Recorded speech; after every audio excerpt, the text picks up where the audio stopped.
Hey, welcome back to the Club Junkies Thursday night league. What's in the bag? We did this last year. I had a whole lot of fun. We're going to do it again this year. And basically, this 2025 league starts up tonight. First night of the league. Yes, I play in a Thursday night, 9-hole league. And I've been playing in it for many years. And I like to do what's in the bag for each week because each week I change things up. And I completely change things up for the most part. It is just something I love about golf. I love equipment, and I change it up. I'm testing stuff, trying stuff, all that. So every week I'm going to take you through a brand new what's in the bag, or at least what's in the bag I'm playing, tell you why these clubs are going in, what they are, why they're going in. Hopefully they'll play the way I want them to. And then next week I'll let you know how it went. I'm going to tell you what I shot, what things worked, what things didn't, and we'll go through the whole season. So we play 20 weeks starting this week, and we'll see how many. We'll get a few rainouts here and there, stuff like that. But I'm going to hit you up, and we're going to do basically every week. So this is week 1, and it's cold. I live in Metro Detroit, in case you don't know, and it's cold here. It's going to be maybe mid-50s at best when we tee off and play. So it's going to be cold. The ball's not going to be flying a ton. The course is probably still, not in great shape yet, as the spring is just starting to hit. So a lot of these clubs are built on those factors. So everything we're going to put in today is going to go into my Callaway Fairway Plus bag. So I've been playing this bag. I got it last year and had it, loved it. And I'm going to use it again this year because I'm putting it on a Moto Caddy M7 remote. I've got the GPS version of that, and I love that thing. It's got a remote. I can drive it down the fairway. It's an electric trolley, as they call it, and it's great. So this bag works perfectly. It's got the low rider top system that fits perfectly on the Moto Caddy. It doesn't rotate or flop around or any of that stuff. So big fan of this bag. Like I said, used it all last year. I'm going to use it again this year. I've had that Moto Caddy for years now. I had the GPS one all last year. I had the M7 remote before that, the non-GPS one, for about 4 years. Huge fan of that. I love just walking the fairway and getting some steps in. So anyways, this is bag. What's in the bag for week 1? We'll start at the top end of the bag with driver, as we always start at the top end. And this week, we're going forgiveness because we don't know what today. I haven't played a whole lot this year. We don't know what the course is going to be like. It's going to be cold, and we're probably going to be wearing a few layers. So we're going to go Ping G440 Max. This is just a very forgiving driver. It should be very straight, very easy to hit, high launching, and with the fairways probably not being fast and firm or anything like that, we'll take some extra carry and extra stability over wild distance or anything like that. So this driver here should do that. It's a 10.5 head, playing it just neutral. I use all fit here, so the adapter is not a Ping adapter. This one allows me to take any shaft on my wall or my collection and put it in any head. So set to neutral, so we're just playing at 10.5, rear weight set to neutral as well. And then this one here, we've got a brand new shaft in this here. It's an Attomax Atom shaft. So this thing here has got super high-end carbon fiber in it, and it's actually got some metal wire that runs through it for flexibility, compression, and stability. So pretty interesting, super high-end shaft. Hit it a little at the range earlier in the week. Really like the feel. It's really solid. So we'll play this one and see how it goes. But yeah, overall, I'm just looking for something that's easy to hit, straight, and keeps the ball in play. So G440 Max is going to be the driver. Now we move into 3-wood, and 3-wood's a club that, and driver, just to let you know, if we're playing the front 9, which I think we are at St. Clair Shores, this will maybe get 2 shots, maybe on hole 1 and maybe on 8, which is the par 5. Other than that, most of the holes are either short or have trouble. I'm probably not hitting driver on anything but there, maybe 6. So I would say maybe 3 holes total would be the most I'm going to hit this, but probably only twice, maybe even once, depending on wind, all that. So that's in the bag there for maximum stability. And then again, we move to 3-wood, looking for something a little bit more forgiving, looking to hit the ball straight. And again, 3-wood is not a club that I intend on hitting much. Again, maybe 6, depending on the wind, stuff like that. Maybe 1, 1 and 2, maybe 6. And then hopefully I hit it far enough down with my drive that I don't need 3-wood on the par 5 8th, but you never know. So we're going to go with 3-wood, something again that's long, forgiving, I think easy to hit. And we're going to go the TaylorMade Qi35. Core model, the standard one, little larger head, definitely stable. Love the fact they added the adjustable hosel this year. But standard Qi35, 15 degree. Like I said, easy to hit, easy to get up in the air. I remember when I hit these at the Kingdom when they first came out, I was really impressed. I thought this was a little bit higher launching than the Qi10, but something that should be easy to hit off the tee or off the deck, depending on how I need it. Now this one here is shafted up with a Fujikura Ventus Red. So something, again, a little bit higher launching while still being really stable. And overall, as you get the theme of this thing, trying to keep it in place. So this is playing a little shorter, 42.5 inches, so a little bit shorter than stock. And I'll probably throw a little bit of lead tape on here before we go to get the swing weight up, because the head's just a little bit light at that shorter length. So 3-wood, TaylorMade Qi35 core model. All right, so the next club in my bag is a 7-wood. I know I go from 3 to 7, just the way the gapping kind of works.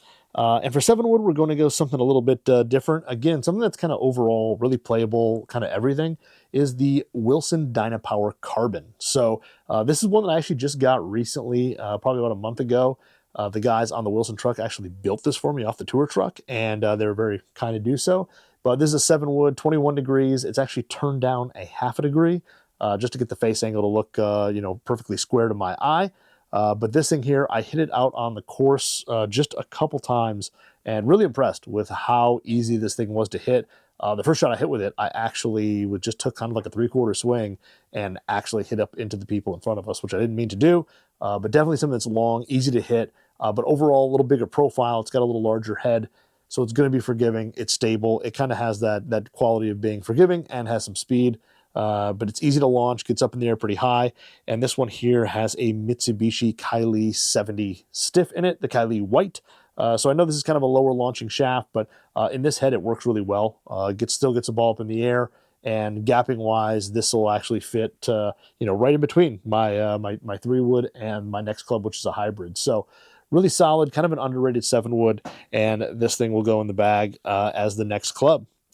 So after that, I'm going to go to, instead of playing a 4-iron, I play a hybrid, and the hybrid is going to be the Titleist GT2. So this is the brand new one here, and on it, it's actually listed as a 5.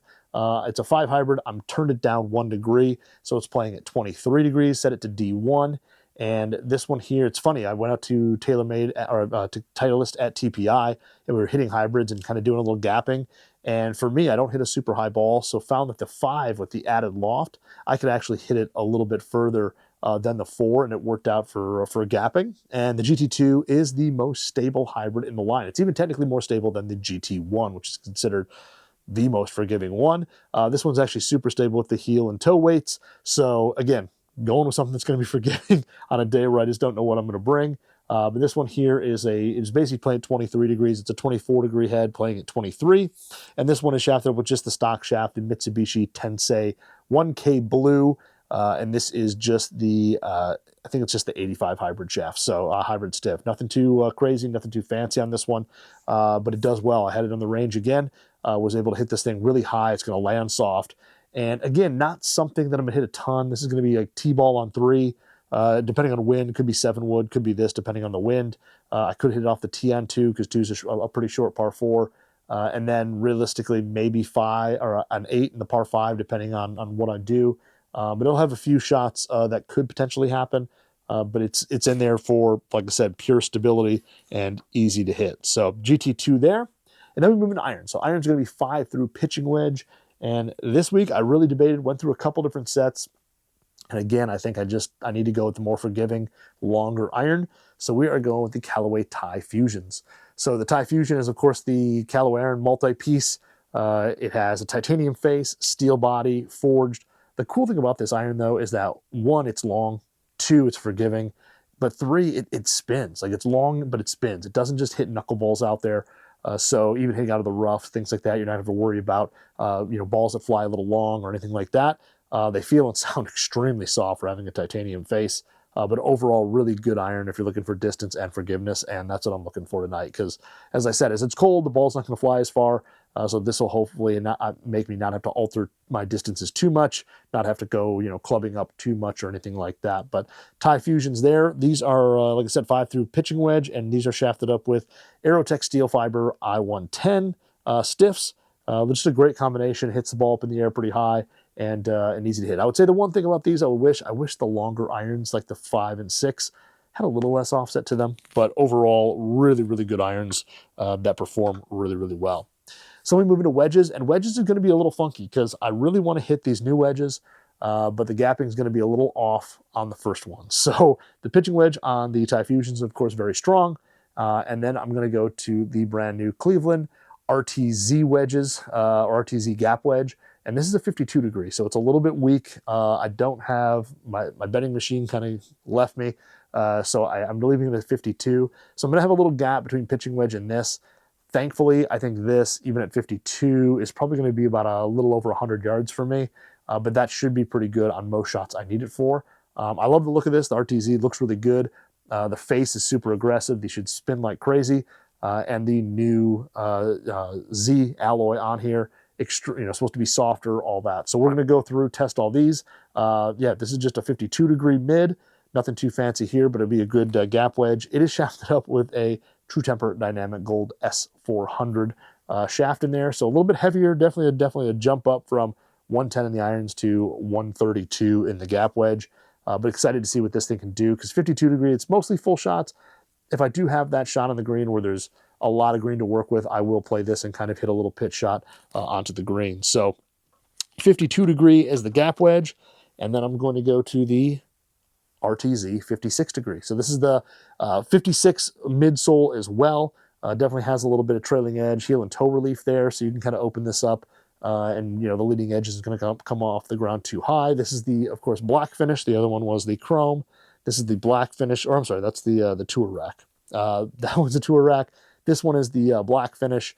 Looks really good. Yes, it says Sand Slayer in it. I actually asked ChatGPT what I should stamp into this, and that's what it said.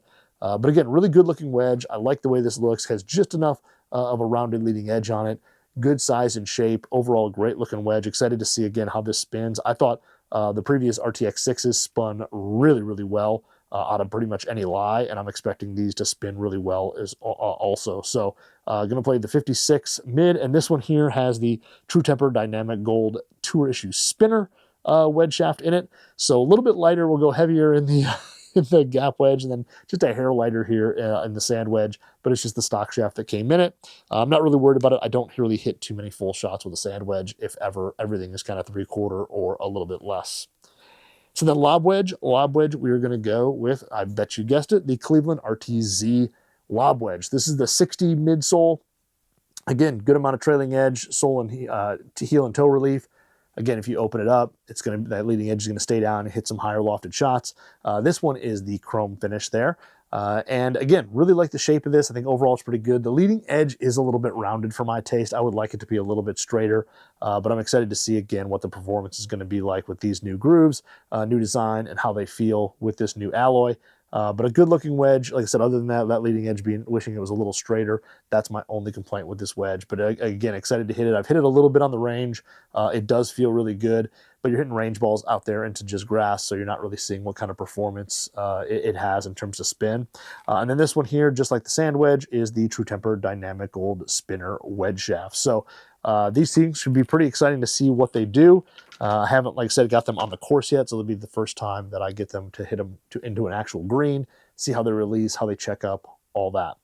And then putter, we're going to go something. I'm thinking that the greens are going to be a little bit slow, a little bit long. They're not going to be rolled and cut because it's early. So we're going to go with the brand new Evnroll V5.1. So this is a good size mallet, multi-material mallet, a bunch of weights on the bottom to increase MOI, plumber's neck. But just overall, really, I want to call it classic mallet, but it's definitely something that's a little different. Like the look from a dress. I love the plumber's neck that adds a little bit of toe hang to it. But the big reason I want to bring this out is the sweet face on it. This sweet face puts a good forward roll on the ball, reduces some of the hopping and skidding out there. And I feel like with these greens being probably a little bit bumpier and a little bit slower, this thing should get that ball rolling and get it going pretty quickly and not have too big of a problem with speed control with this. So it also is pretty forgiving, as you see, weights on the bottom there, making it high MOI. So this is a 33-inch putter, just kind of a black steel shaft, and their Evnroll kind of, slightly oversized grip. So this one here, I've been rolling in the basement here on my putting mat. Really like it. It feels good. It seems to put a good roll on the ball here. So we'll see how it goes on the course. And then for ball, we're going to play something a little bit softer. Again, it's going to be cold, talking 50s. So we're going to go the Callaway Chrome Soft. So this is the 24 Chrome Soft, came out last year. Just a prototype box that they gave me, but just the standard Chrome Soft. something a little bit softer. Hopefully it feels good, even when you hit it a little thin. It's not going to rattle the fillings out of your mouth, but should be soft, go a long ways, yet still should have some control around the green. So be something there that will hopefully just make it a little bit more comfortable to play. So that is the what's in the bag for week 1 of Thursday Night League. We're going to see how these things go. I'll let you know how the first week goes. I don't have high hopes for a low score, but you never know. We'll see. So check back next week. We'll go over what's in the next bag, as well as what here worked, what maybe didn't, what kind of elevated my game, and what maybe held me back. So we'll jump into all that next week, and wish me luck.